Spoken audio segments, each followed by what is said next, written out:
What's up, Epic 7? So it's the first day of Ancient Inheritance and I'm putting up a VOD.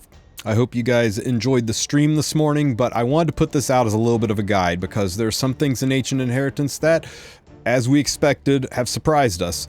So first I want to share with you the tips that I've got so far to hopefully help catch you guys early so you can make changes in enlistments and shift your teams to work to give you the best chance to push this out quickly.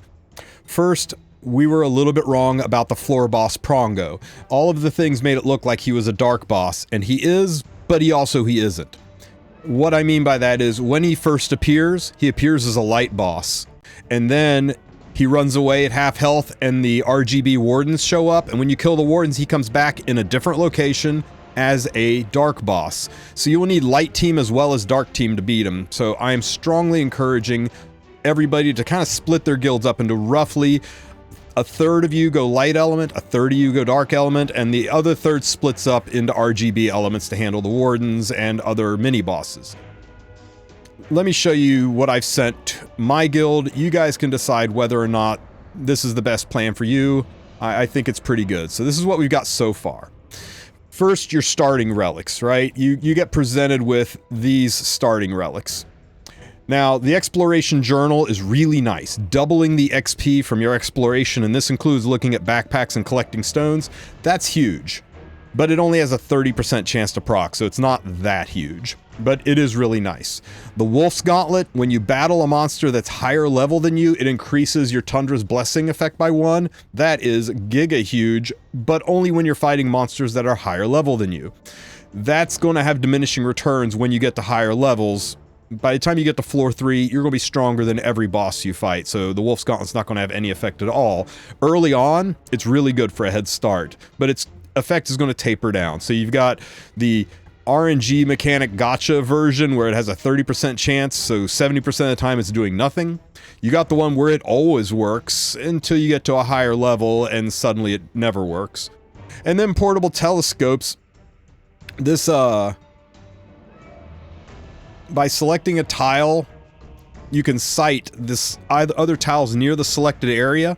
And this seems a little bit weird, but where this is going to be nice is when you have the teleport artifacts, you'll be able to sight a selected area and maybe teleport to it when you get the ability to teleport further than 2 tiles. So this is kind of a future investment. It might be giga value for use when you've got other artifacts that synergize with it, but at the start it feels kind of rough at the beginning. So early game, anytime game, late game is kind of your relics.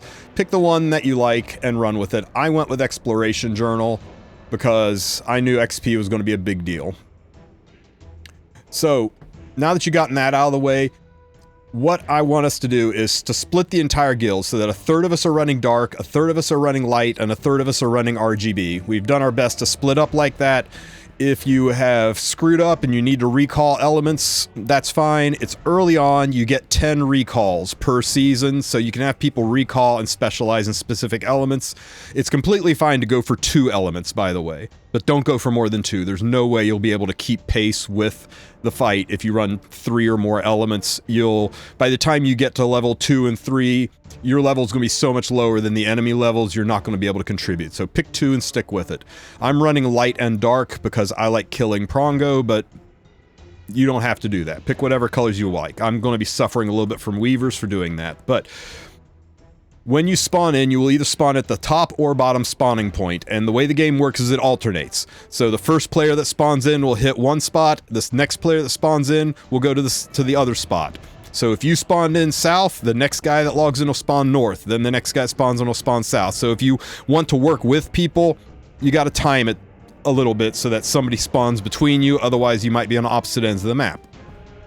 Not that big of a deal, but I just wanted to explain why some of you are in one spot, some of you are in the other, but it should be half your guild on each side of the map.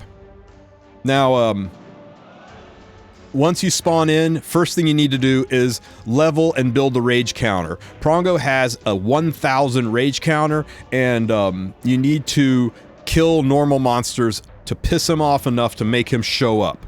So start wandering around and killing monsters. The map provided here, you can see here's a green element one down here, here's a light element one here, here's a dark element one over here.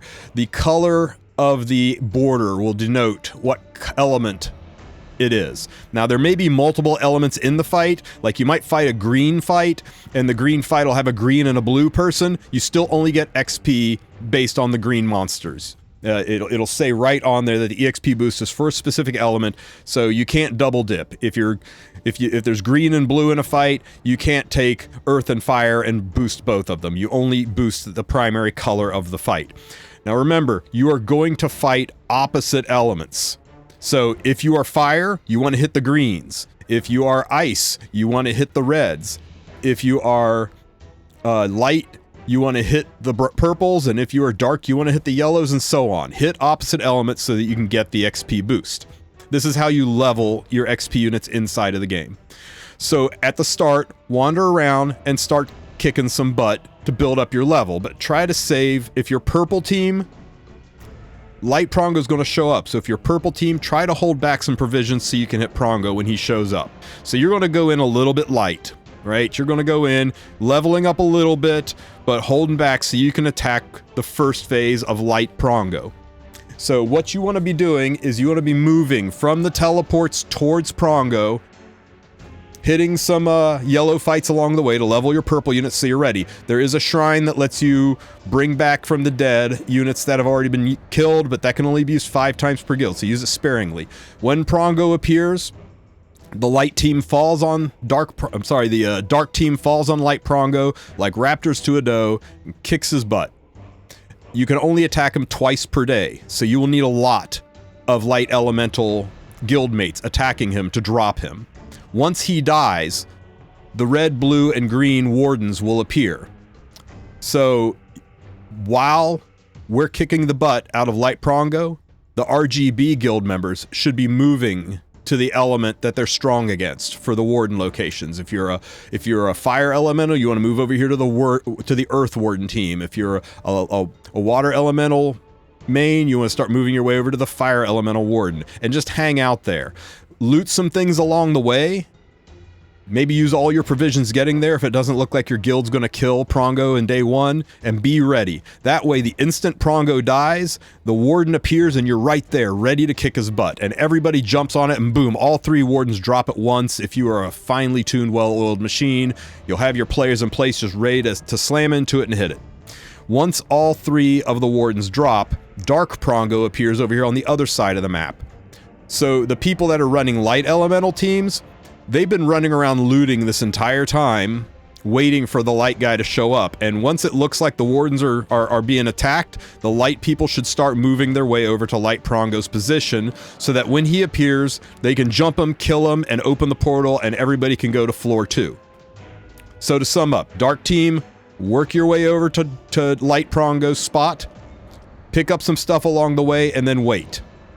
While everyone else is farming monsters, once he appears, you're ready to jump and you are the first job. Everyone else unlocks the rage and you're there ready to kill him and unlock the wardens. RGB team, you're killing a handful of things but making your way primarily to your wardens so that when light Prongo dies, the wardens pop up and you can kill the wardens. Then you can go off and loot a little bit more. Light elemental team, you're looting like crazy and getting your levels up so that eventually, when Dark Prongo appears, you can be right there ready for him and kick his butt and move on to the next level. I hope that's clear. If it's not, hit me up in the comment sections. I'll try to spell it out a little bit more. Just remember to be, the color of circles denotes where your primary element goes. So blue elemental heads for this blue circle because that's where the fire warden is. Gold elemental heads for this circle because that's where the Dark Prongo boss will be. Now, it's okay to go double element if you want for diversity, but you know, you maybe, like, say if you go green and fire, maybe you don't haul ass all the way across the map, because by the time you get to the fire warden, or, you know, from the fire warden spot to the earth warden spot, the fight's already done. So that might be more useful on other floors, because who knows where you'll spawn in. But I do think double element is fine. Just be careful about being a jack of all trades, master of none. Really focus on 1 or 2 elements. Definitely don't go more than 2. Now, when you do fights, or level up, you will get keys that allow you to open the chests. There has been a lot of discussion about whether to use these keys on chests on this floor or save them for higher level floors where there's better quality rewards. It seems like we're getting a ton of keys, but that might be because we're leveling up quickly. I think it's okay to hold some back, but you'll also need the experience points you get from opening chests to level early on, so it's completely fine to open some chests with those keys. You'll get more. I wouldn't hoard too many, or you risk running out of chests to open and having useless keys. Something of note, the Banshee and the Golem boss mechanics have been nerfed. They've been changed in such a way that it makes the solo cheeses pretty much impossible. So no more just taking level 3 Chaos Inquisitor in and hitting auto for 2 hours and killing the Golem. It's not going to work like that anymore. You're going to have to actually take legitimate teams into those.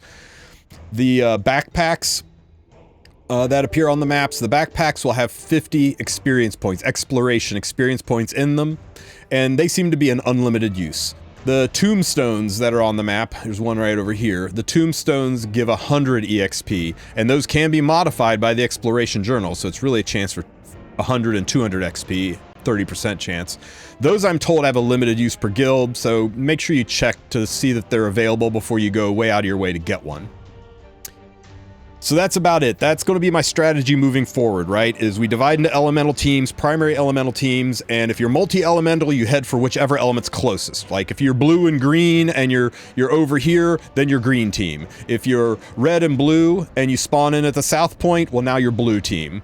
If you're purple and gold, well, you're kind of both. You go and do the purple, kill it, and then while everyone else is chewing on the wardens, you're looting as you mosey your way over to the gold, and then when the gold appears, you kill it. You got to kind of plan it out in your own head and decide what's the best course of action based on the elements you've got. Red and blue people are going to have to pick the red warden or the blue targeting warden. You aren't going to kill the blue warden and then walk all the heckin' way across the map to get back to the red warden. He'll be dead before you get there. So use your movements wisely and plan accordingly. The last thing I wanted to give you was this thing right here is a barricade. The barricades have 15 health, and it takes 5 health to hit it, so you'll spend 15 stamina busting through them. That's the exact same amount of stamina you would spend busting through a mob. The difference is when you bust through a mob, it gives you XP. When you bust through a barrier, it doesn't give you XP, but it also doesn't take away units. In a perfect world, you let your guildmates kill the mobs, and you go through that route. That way they got experience and loot, and you didn't waste provisions doing nothing to clear a path. But in certain situations where you just don't have anybody killing a boss, you maybe don't want to attack a non-elemental boss, a non-favorable element boss, which won't give you any XP boost, and waste the same provisions and lose units. Maybe you just go through this so you don't lose your units. So I can see a world where killing these is preferable to going through a fight. We certainly did it down here where we just didn't have anybody logged in that was running earth and ice teams to bust through these, so we just busted through this barricade and moved forward. It's completely up to you how you guys want to handle that. And as you level up, there are a whole lot more relics. I think this 4-leaf clover one is probably one of the most broken relics in the game. A 50% chance for your heroes not to die just means you can do more fights. You can level up faster, and that's huge. One out of every 2 fights you do, you don't lose units. That's giga awesome.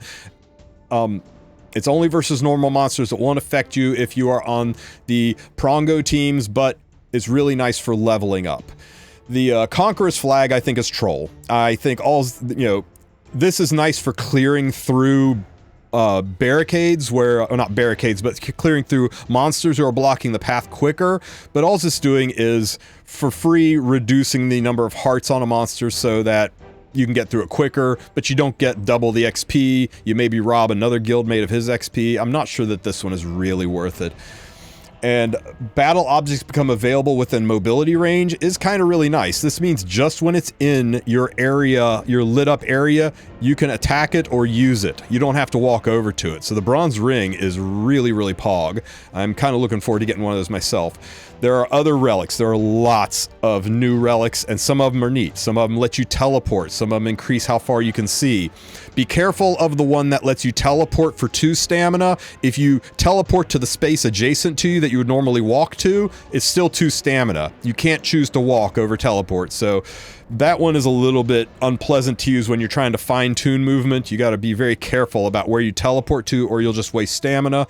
But eventually, when you get the one that increases the range, your view range, that will let you cover 3 or 4 steps with a 2 stamina teleport, doubling your mobility. So that one looks bad at the start, but could actually be really pog when it synergizes with other elements. So a lot of potential there for being able to move a great deal.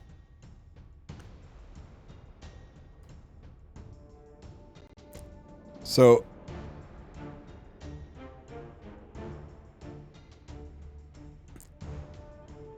I made this the